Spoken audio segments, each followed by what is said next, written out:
All right, thank you, Heriberto, for that live report. Now, we have breaking news at this hour. Tonight, a federal judge has blocked the Biden administration from releasing migrants from Border Patrol custody if those migrants do not have court dates. This is according to Politico. The judge is ordering that migrants not be released on parole with conditions. You can look for more details on this development on Good Morning El Paso, and also we will continue to update you on our website and our KBIA News app. And of course, it's been a busy day for Border Patrol as they continue to try to process the migrants in a quick and orderly fashion to keep the process going. ABC 7's Rosemary Montañez has been outside of Gate 42 just to our east on the U.S. side all day. She joins us live with this part of the story.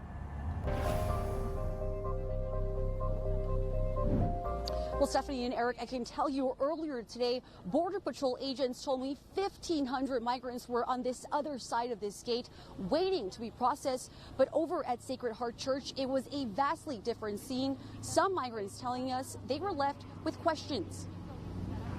After a long journey to get into the United States, this group of migrants finally taken in by Border Patrol agents.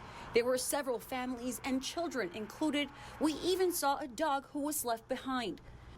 Our current situation is the outcome of Congress leaving a broken, outdated immigration system in place for over 2 decades, despite unanimous agreement that we desperately need legislative reform.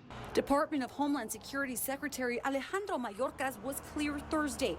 They are expecting a large number of migrant encounters. Meanwhile, another Venezuelan migrant says she is confused. She was already processed, now waiting in the lonely streets of downtown El Paso. She arrived to the U.S. after a 7-month journey.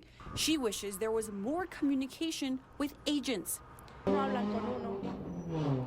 They don't talk to you. They don't tell anyone anything. You just turn yourself in, you get processed, and your papers to stay, and then you leave. She says they brought their daughter who has Down syndrome. They want to give her more opportunities and treatment options, and they want to get to Denver where they have a place to stay. But they were given a court date in Chicago. Without any money, they don't know what to do next. One already comes with a lot of trauma. One doesn't even want to ask questions.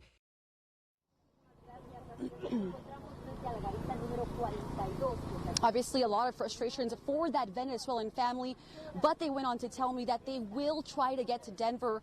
Meanwhile, Secretary Mayorkas reiterated today that the border is not open, and he says that those who cross unlawfully after today can face harsher consequences. I'm reporting live near Gate 42, Rosemary Montañez. Stephanie and Eric, I'll send it back to you all.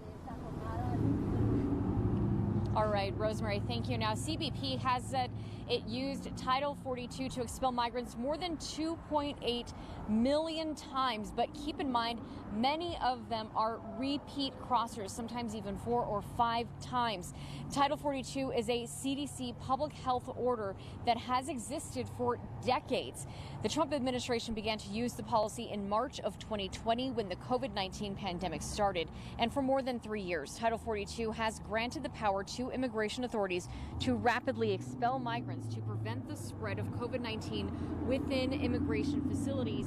The Biden administration has continued to enforce Title 42. And now that Title 42 has officially expired, immigration authorities will use Title 8. Let's break down the differences between the two. Under Title 42, most migrants could not seek asylum in the U.S. That's because immigration authorities would quickly process them and expel them to Mexico. That's to prevent the spread of COVID-19 at immigration facilities. Under Title 42, expelled migrants were able to attempt to cross into the U.S. multiple times, and there would not be consequences. Under Title 8, migrants can request asylum. They undergo a credible fear interview explaining why they could be in danger if they return to their home countries.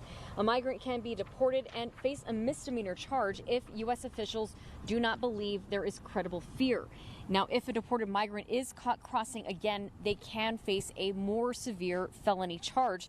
They risk incarceration and they can be banned from seeking asylum. So Title 8 can have more severe consequences for migrants who try to cross illegally, but it is a lengthier legal process for immigration authorities versus rapidly expelling under Title 42.